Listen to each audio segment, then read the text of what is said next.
हिंदुस्तान में मौजूद पाकिस्तान के तानाशाह परवेज मुशर्रफ की जमीन हुई नीलाम और सरकार को हुआ करोड़ों का फायदा। मुशर्रफ खुद पाकिस्तान में थे लेकिन उनकी जमीन हिंदुस्तान में थी। ऐसे में सरकार ने अब किया एक्शन और संपत्ति को कर दिया फरोख्त। देखिए कैसे पाकिस्तानी मुशर्रफ ने हिंदुस्तान में खरीदी जमीन और देखिए कितनी कीमत में अब हुई इसकी नीलामी, कितनी जमीन यहाँ पर अब तक मौजूद थी।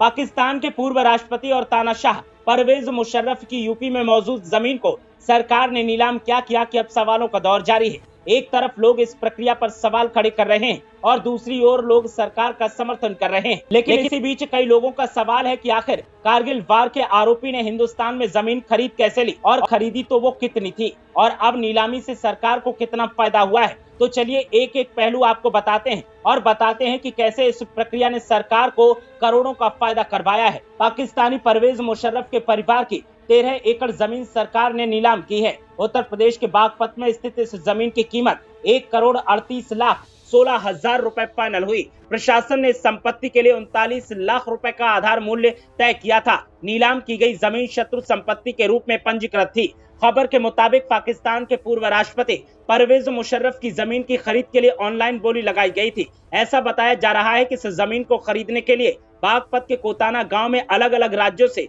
कई इच्छुक खरीदार पहुंचे थे। अंत में 3 व्यक्तियों ने बोली लगाकर 13 बीघा जमीन को 1,38,16,000 रुपए में खरीद लिया। नीलामी से हासिल धनराशि केंद्र सरकार के संपत्ति संरक्षक विभाग के खाते में जमा की जाएगी। हालांकि दावा किया जा रहा था कि यह पैसा यूपी सरकार के खाते में जाएगा, लेकिन ऐसा नहीं है। एडीएम के अनुसार खरीदारों को 4 महीने के भीतर भुगतान करना होगा। पहले महीने में 25% और अगले 3 महीनों में शेष 75%। परवेज मुशर्रफ का परिवार मूल रूप से कोटाना गांव में रहता था, लेकिन भारत के विभाजन के समय वे पाकिस्तान चले गए थे। उनके स्थानांतरण के बावजूद उनकी जमीन और हवेली भारत में ही रही और बाद में उन्हें शत्रु संपत्ति के रूप में वर्गीकृत कर दिया गया। मुशर्रफ के पिता मुशर्रफुद्दीन और मां बेगम जरीन कोटाना के रहने वाले थे और वहीं उनकी शादी हुई थी। वे 1943 में दिल्ली चले गए, जहां परवेज मुशर्रफ और उनके भाई डॉक्टर जावेद मुशर्रफ का जन्म हुआ। 1947 में विभाजन के दौरान वे पाकिस्तान चले गए। परिवार की संपत्तियों में कोटाना में एक हवेली और कृषि भूमि शामिल है,